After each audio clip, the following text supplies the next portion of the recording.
کون سے ججز تھے اور کیسے یہ بیل ہوئی؟ بیسیکلی آج جو کیس فکس تھا وہ جسٹس صداقت علی خان صاحب کے پاس تھا، جو Lahore high court Rawalpindi bench کے میں سماعت کر رہے تھے اس کیس کی، اور ہمارا جو کیس تھا وہ 11:45 پہ کیس کی سماعت جو شروع ہوئی، تو کمپلیننٹ جو ان کی طرف سے ایک پلی لیا گیا کہ ہمیں اس میں ٹائم جو ہے وہ ایڈجنمنٹ چاہیے، کمپلیننٹ کون آیا تھا عدالت میں؟ حمیر قادری، وہ اکیلے اس میں پیش ہوئے اور انہوں نے کہا کہ ہمیں اس میں ٹائم چاہیے. یہ گجرات سے آئے تھے؟ گجرات سے آئے تھے. ٹھیک ہے، جنہوں نے وہ پرچہ کروایا تھا ایگزیکٹلی، جو اس سے پہلے بھی پرچے 2-3 کروا چکے. ٹھیک ہے، تو انہوں نے کہا مزید ٹائم چاہیے، ہم نے اور وکیل اس میں انگیج کرنے ہیں کوئی، تو ہم چاہ رہے ہیں کہ اس میں بھی ہماری تیاری نہیں ہے پراپرلی، ہمیں ٹائم دیں. تو جج صاحب آنریبل جو لاہور ہائی کورٹ کے، انہوں نے کہا اگست کے مہینے سے گرفتار ہو چکے ہوئے ہیں اور ابھی تک تیاری نہیں جان بوجھ کے، تاکہ اس میں رکاوٹ ڈالی جائے، یہ ایڈجسٹمنٹ لی جائے، کیس کو خراب کرنے کی کوشش کی جائے. جب ان کی پریپریشن ہے، ان کا یہ دعویٰ ہے، ان کا کیس مضبوط ہے، تو آرگومنٹ دینے میں کیا حرج تھا؟ اچھا ٹھیک. تو جج صاحب نے کہا یہ کیس آلریڈی ریمانڈ ہو کے دوبارہ واپس آ گیا، اب اس میں ٹائم فردر نہیں ملے گا، بے شک میں بیل ڈیسائیڈ کروں، ڈسمس کروں، ویدر میں اس کو الاؤ کرتا ہوں، دونوں صورتوں میں آج ہم نے اس کو ڈیسائیڈ کرنا ہے. تو آپ آدھے گھنٹے کا ٹائم ہے، تو 12:15 بجے آپ آ جائیں، تو ہم اس کیس کو آج اس کو ڈیسائیڈ کریں گے. تو 12:15 بجے پھر وہ چونکہ آلریڈی وکلات ان کے تھے، وہ ایک ٹائم ڈیلنگ ٹیکٹس یوز کرنا چاہ رہے تھے. ٹھیک ہے، اور وہاں پر آئے تو جج صاحب نے، میں نے کہا کہ میں سبمٹ مائی لارڈ، تو بات کی، تو آپ نے انہوں نے اشارہ کیا کہ آپ مجھے ان سے پوچھنے دیں کہ کیس کیا ہے، کہ انہوں نے کیس بنایا ہے تو ان سے پوچھ لیں. تو جج صاحب نے بتایا کہ ان کے جو کونسل تھے کہ بتائیں کہ ایلیگیشن کیا ہے. تو وہ اسی بات پہ آنے لگے کہ بلاسفیمی ہے، 295C ہے، اور یہ جج صاحب نے پھر دوبارہ روکا کہ میں پوچھ رہا ہوں کہ وہ ورڈنگ کیا ہے جس پہ یہ کیس بنا ہے. تو انہوں نے ڈائریکٹلی یہ کہا کہ ورڈنگ یہ ہے کہ مرزا انجینئر صاحب نے کہا ہے کہ کرسچن یہ سمجھتے ہیں کہ یہ بات بری. تو جج صاحب نے کہا کہ بس یہ کیس ہے. کہتے ہیں کرسچن یہ سمجھتے ہیں یہ آپ کا کیس ہے. کتنے جاہل ہیں یہ. تو وہ ساتھ انہوں نے کہا کہ جی بالکل، انہوں نے یہ اور بھی گستاخی کہتے ہیں، اور چھوڑ دیں آپ اسی پوائنٹ پہ آئے ہیں. میں نے پوری فائل پڑھی ہے، میں اس کو رات سے اسٹڈی کر کے اس فائل کو آیا ہوں، میں نے اس کو بڑا تھورولی دیکھ لیا ہے، اس میں فتویٰ جات بھی ہیں، ان کی اوپینینز ہیں، اس طرح کا کوئی کیس اس میں نہیں ہے. تو بہتر ہے کہ آپ اس کیس میں وتھ کنسنٹ، میں ٹرائل کی ڈائریکشن دے دیتا ہوں کہ 6 ماہ میں کنکلوڈ کر لیں، آپ کنسنٹ دے دیں کہ ہمیں اس پہ اعتراض نہیں ہے بیل پہ. تو انہوں نے کہا سر ہم تو کیسے اس پہ کنسنٹ دے سکتے ہیں کہ ہمیں اس پہ اعتراض نہیں ہے، ہم تو اس پہ وہ نہیں کبھی بھی. تو میں پھر دوبارہ کورٹ کو میں نے چاہا کہ میں بات کروں، جیسا نے پھر مجھے پوائنٹ آؤٹ کیا کہ مجھے ان کے ساتھ پوچھنا تھا چیز کہ یہ کیا کہ آپ کی میں نے پوری فائل پڑھ لی، آپ کی جو پٹیشن تھی along with تمام ایکسر میں نے دیکھ لی ہیں اس کے آپ کے. اچھا مجھے صرف کوئکلی یہ بتائیے کہ بیل ہو گئی، ہم دیکھیں گے ہوپ فلی کہ مرزا صاحب اگلے 1-2 دنوں میں ہمارے پاس ہوں گے انشاءاللہ. آمین کہہ دیں. ہاں مجھے یہ فرمائیے کہ جو اسلامی نظریاتی کونسل نے ایک بیان جاری کیا تھا اور بڑی متنازع اور غیر ذمہ دارانہ بیان جاری کیا تھا، ہم نے اس پلیٹ فارم پہ بات کی تھی، اس پہ ہم نے ان کی رائے بھی، ہم نے طاہر اشرفی صاحب کو بھی یہاں پر دعوت دی تھی. ظاہر ہے ہمارے ریسپیکٹیبل ہیں، ان کی ایک اپنی پوائنٹ آف ویو ہے. اس بیان کا بیک گراؤنڈ مجھے پتا ہے، مجھے کوئکلی بتا دیں کہ انہوں نے تو توہین قرآن بھی لگا دی تھی. جی توہین مذہب کے ساتھ ساتھ توہین قرآن، وہ کیسے اسٹرائک ڈاؤن ہوئی؟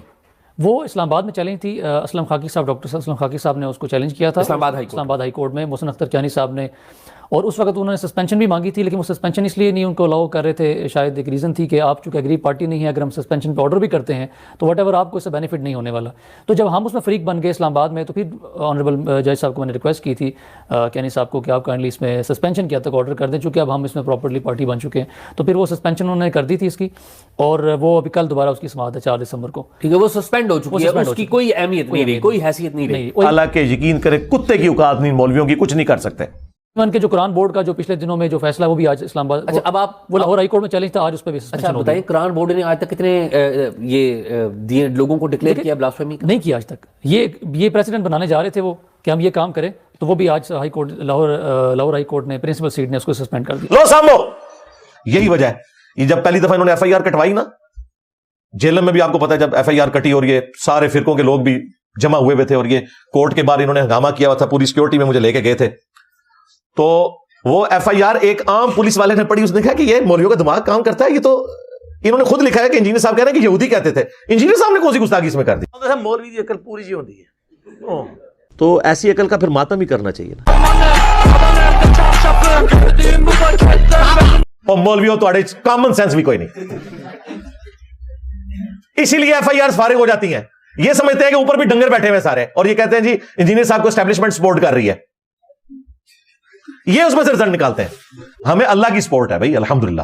ایران سے جن کو فنڈنگ آتی ہے، جن کو سعودیہ سے فنڈنگ آتی ہے، وہ ہمارے بارے میں اس طرح کی باتیں کرتے ہیں. چونکہ ان کے بزرگ خود چندے لیتے ہیں نا باہر سے، تو یہ سمجھتے ہیں کہ ہمیں بھی کوئی چندہ دے رہا ہے. نہ ہماری کوئی چندہ بک ہے، نہ کوئی مسجد ہے، نمازیں تمہارے پیچھے پڑے، چندے تمہیں دیں پھر بھی تمہاری گالیاں کھائیں. ہمارا کوئی اسٹوڈنٹ بھی وائلنٹ نہیں ہے, ہمیشہ پیسو ریزسٹنس کرتے ہیں. کہتے ہیں جی انجینئر صاحب حسینی ہے تو یزیدیوں کو للکارتے کیوں نہیں ہیں؟ للکارنا یہ نہیں ہے کہ ہم نے قانون ہاتھ میں لینا ہے, بالکل نہیں. ہم کسی کو وائلنٹ ہونے کی اجازت نہیں دیں گے کہ ہمارا کوئی اسٹوڈنٹ کسی پولیٹیکل جماعت کی محبت کے اندر یا کسی مذہبی جماعت کی محبت کے اندر اسلحہ ہاتھ میں اٹھائے اور چڑھ دوڑے گورنمنٹ کے اوپر. نہیں, علمی اختلاف کریں گے. اور یہ پیسو ریزسٹنس جو ہے نا, یہ الٹیمیٹلی آپ کو کامیابی دلاتی ہے کولڈ وار میں. حسین ابن علی نے بھی یہی کیا تھا. کربلا میں جنگ لڑنے نہیں گئے تھے حضرت حسین, وہ تو کوفے فیملی کے ساتھ شفٹ ہو رہے تھے کہ وہاں سے اپنی اسٹرگل کو لانچ کریں گے. جنگ تو ان کے اوپر مسلط کی گئی. جب جنگ مسلط ہو جاتی ہے پھر معاملہ بالکل الگ ہوتا ہے. ادروائز آپ نے پیسو ریزسٹنس کرنی ہے, ورنہ تو حضرت معاویہ کا دور جو ہے 20 سال کا, وہ حضرت حسین نے برداشت کیا ہے نا, صرف اختلاف رائے کو ہائی لائٹ کیا, کوئی تلوار تو نہیں اٹھائی تھی ان کے خلاف. تو اس معاملے کو سمجھیں, یہ دو بالکل الگ چیزیں ہیں. لوگ سمجھتے ہیں کہ جی اس طریقے سے آپ نے آرمڈ کنفلکٹ کرنا ہے. نہیں, دعوت رکھنی ہے, مسجد سے نکالیں, دوبارہ اسی مسجد میں نماز پڑھنی ہے.